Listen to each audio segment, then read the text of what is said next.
महाराष्ट्र के सियासी संकट से उपजे सवालों पर सुप्रीम कोर्ट में बुधवार को सुनवाई हुई और इस दौरान सुप्रीम कोर्ट के सामने अयोग्यता से लेकर फ्लोर टेस्ट और असली शिवसेना को मान्यता देने संबंधित तमाम दलीलें रखते हुए चुनाव आयोग की कार्रवाई को चुनौती दी गई। बुधवार को सुनवाई के दौरान उद्धव ठाकरे गुट के ओर से वरिष्ठ वकील कपिल सिब्बल थे, जबकि शिंदे गुट की ओर से हरीश साल्वे दलील दे रहे थे।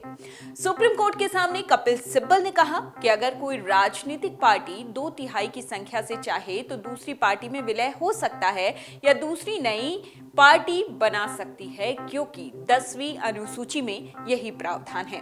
और वहीं शिंदे गुट की ओर से साल्वे ने कहा कि ये पार्टी के भीतर के लोकतंत्र का मसला है, क्योंकि हम असंतुष्ट हैं और सीएम बदलना चाहते हैं। पार्टी में लोकतंत्र होना जरूरी है और कोर्ट को इस मामले में दखल नहीं देना चाहिए।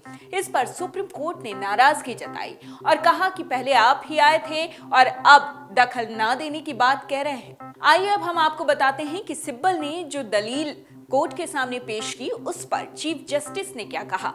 चीफ जस्टिस ने कपिल सिब्बल की दलील पर सवाल किया। आपकी दलील यह है कि बीजेपी में या तो 2/3 की संख्या के साथ विलय कर लें या नई पार्टी बनाएं। इस पर सिब्बल का जवाब था कि संभव तो यही है। सिब्बल ने कहा कि बागियों यानी शिंदे खेमे के नेताओं ने पार्टी व्हिप का उल्लंघन किया है, ऐसे में वो 10वीं अनुसूची के तहत ये अयोग्य हैं। सिब्बल ने कहा कि शिंदे गुट का कहना है कि वो मूल शिवसेना है, लेकिन ऐसा कैसे संभव हो सकता है। 10वीं अनुसूची इसकी इजाजत ही नहीं देती।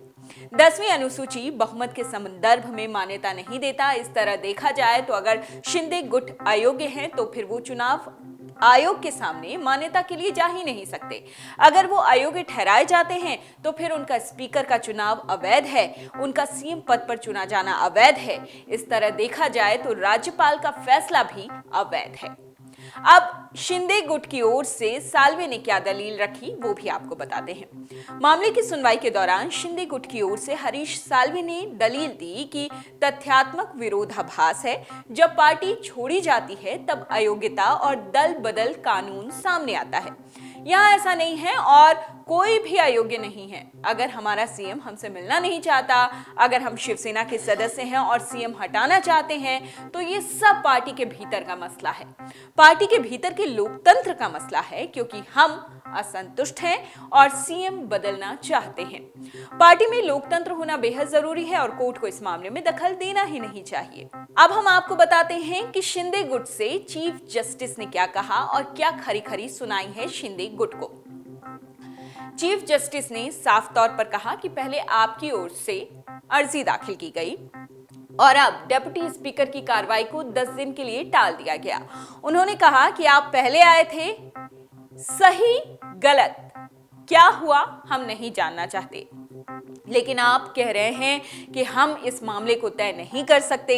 चीफ जस्टिस ने साल्वे से कहा कि आपने जो कुछ मुद्दे लिख कर दिए हैं उससे साफ नहीं है कि मुद्दा आखिरकार है क्या।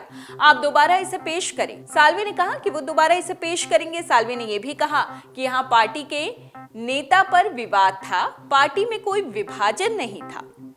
और इस दौरान शिंदे गुट की ओर से महेश जेठमलानी ने कहा कि नई सरकार इसलिए बनी क्योंकि सीएम ने फ्लोर टेस्ट से पहले इस्तीफा दे दिया था, क्योंकि वो जानते थे कि वो बहुमत में नहीं है, वो बहुमत साबित नहीं कर पाएंगे।